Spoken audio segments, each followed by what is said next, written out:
Are LMGs finally in the meta standing?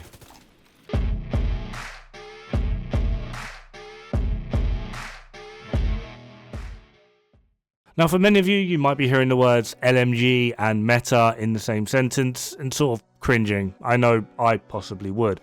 However, what some of you might not know is even before Project Resolve, Year 5 Season 3, Title Update 20, whatever we want to call it, there were actually two, well, ideally three, but one of them's a lot of a newer edition. But we'll go with 2, 3 LMGs that were able to very comfortably outperform basically every AR in the game.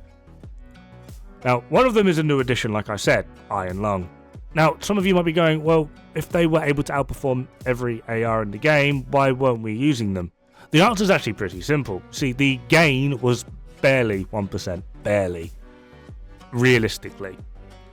That being said, although this is still a gain, even though it is only 1%, 1% is 1%, right? Why weren't we using them? Well, it's quite simple. The mechanic of an LMG, the suppress mechanic, to be exact. That's the reason no one used them. Sure, we're going to get a 1% DPS increase, but this is nowhere near enough to mitigate the suppress, or at least allow us to essentially utilize LMGs in a higher performing build, because everything's going to get suppressed, and if you can't shoot anything, guess how much that 1% is worth? About the same as the rest of your DPS. Like, quite literally zero, to be perfectly honest. So now, if we fast forward to TU20, where every LMG basically got a 20% increase in its base damage, obviously minus Iron Lung and Blue Screen, and in case you didn't realise, Pestilence is not on the list, I don't know why, that essentially barely 1% increase now actually becomes quite substantial, because it's no longer a 1% increase, it's like 12% increase. It's actually pretty damn big. Now, would this be enough to effectively kill things before they get suppressed? And if so, does that put LMGs on the meta list? I would argue potentially yes. However, this isn't me making up the meta. There's a lot more that goes into making a meta, rather than some YouTuber going, look at this is meta. That's not exactly how it works. There needs to be a lot more that goes into it, a lot more of community backing, as well as the fact that if we're then going to go into the most effective tactics available, well, then again, that's not for me or anyone else to decide, other than those crazy people that do absolutely nuts things in as short as time as possible. So, are LMGs meta? I haven't got a clue. They are certainly better than they ever were, like by quite a bit, which I find quite strange, considering it wasn't, well, for me at least, 2 years seems like a while ago, but at one point, a lot of the LMGs actually got nerfed because of how powerful they were. And now we're right back to square one, which I find very strange. But still, this isn't all about that. This is all about why potentially LMGs are now going to be potentially worth your time.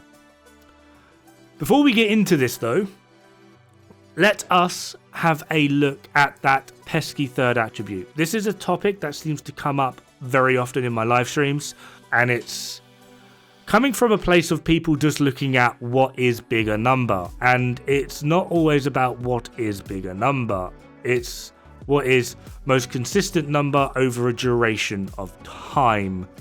That's where we want to be looking. If you want to compare bigger numbers, then everyone put your MMR build on. We're not looking at MMRs, we're looking at a rapid fire weapon with 610 RPM minimum. So, what is the best attribute? Now, I've actually done a lot of work on this before, from videos to videos, even did a lovely little skit involving the Iron Lung about this, and I still see people on repeat claim damage to armor. No.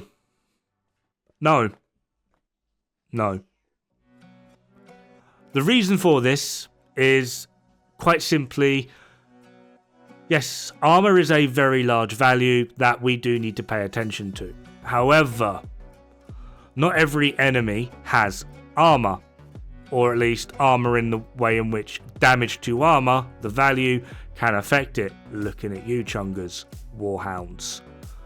In this regard though, every enemy has health, which means we can get a rather large damage increase against armor, but that rather large damage increase vanishes the moment we either hit health, or have to fight a Chunga, or a Warhound, or if indeed we're doing something on the relatively more easy side and we're getting confronted with a hell of a lot of reds.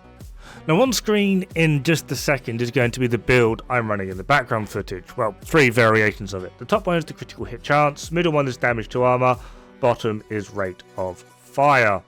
Trying to put this up so we don't get too good of a view of me dying. Now the stats are complete. The only real difference between the 3 builds is the one with critical hit chance is at 57.5 critical hit chance, whereas the other 2 are at 54. They obviously lose a little bit of crit damage. We are running coyotes, which is why we're not going the full way to 60. However, the point here simply is it is the same build, but one has 1 critical hit chance mod and 2 critical hit damage mods, whereas the other 2 essentially have 2 crit chance mods and 1 critical hit damage mod. That's basically the only difference. Other than that, everything else is the exact same. That is the build. So now for the DPS. L86 critical hit chance is going to be our benchmark. With damage to armor on headshot, we're doing 1.3% more, but on body shot, we're doing like 0.7% less. Rate of fire is doing 1.7% more on head, but 0.65% more. So not a lot more on body. Now, some of you might be going, well, damage to armor, like it seems weak, but on headshot, we're still going to be getting quite a bit. I mean, you're not exactly wrong, but it's not exactly as good as what a lot of people would have hoped for.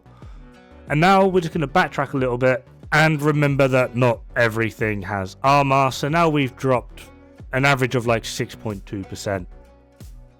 Yeah, for that like measly like 1% gain on headshots, you lose all of it and more the moment you've destroyed all the armor or have to fight a Chunga or a Warhound, etc, etc, etc. Whereas crit doesn't have this problem. Rate of fire doesn't have this problem. Now on something like strikers, I would recommend going for critical hit chance because you're able to make up more of it across the course of the weapon rather than the actual build, whereas on a high-end build I'd recommend going for something like rate of fire. Damage to armor is not the way to go, I am sorry to tell you. So if you've been rolling your LMGs to damage to armor or trying to farm one with damage to armor, I regret to be the bearer of bad news that you've done it wrong. Sorry. Can't help myself. I love forcing people to restart their grind. Right.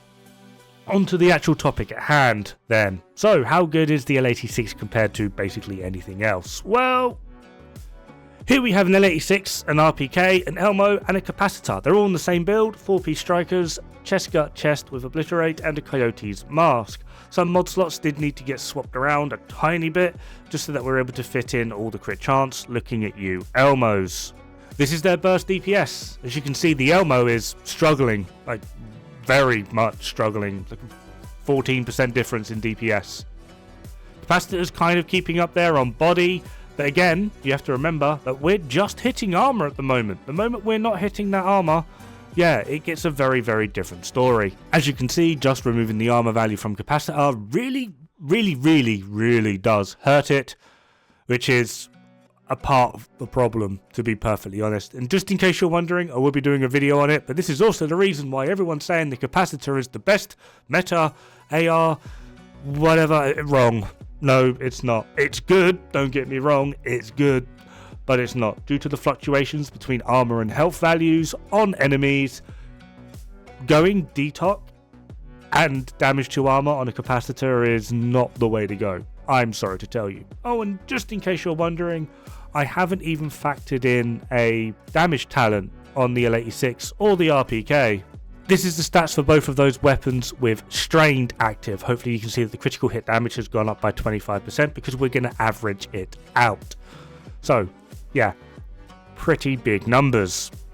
And I do mean big numbers. Like, we're doing huge amounts more. Huge. Like, it's kind of funny how much more damaging LMGs actually are now. It's kind of also rather scary. to be perfectly honest. So, hence why I'm posing the question, are LMGs now meta? Like, because they do some serious Unga Bunga damage. Like, they are in the realm of Unga Bunga damage. It's kind of worrying how damaging they really actually are. One thing to be said though, they really do struggle on the sustained DPS side, simply because these weapons are mostly designed as burst monsters.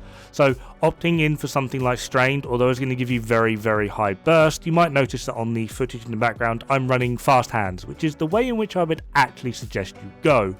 No, you don't really need more burst DPS, but trying to make up with some of it with sustained, as well as allow for a little bit of utility with a faster reload, is going to be more beneficial. Coming up is going to be a spreadsheet using the build without Strained. You can see it here. However, I'm now factoring in some fast hands. I'm not too sure how to calculate fast hands. I've just taken a second off the reload time. On strikers, it's 2.7 seconds. Add in Strained, I've taken 1 second off, which puts it down to 1.7 seconds. Yeah, hopefully you can see that in both burst and sustained, both the RPK and the L86 are beating both Elmo and Capacitor in terms of sustained. And just in case you're curious, as long as we're hitting armor, Capacitor does actually do more sustained DPS than Elmo, which is weird. So yeah, LMGs are looking very powerful, especially the RPK and the L86. So maybe keep an eye out for one of them. In the meantime though, have fun, good luck, don't die. It's bad for the health.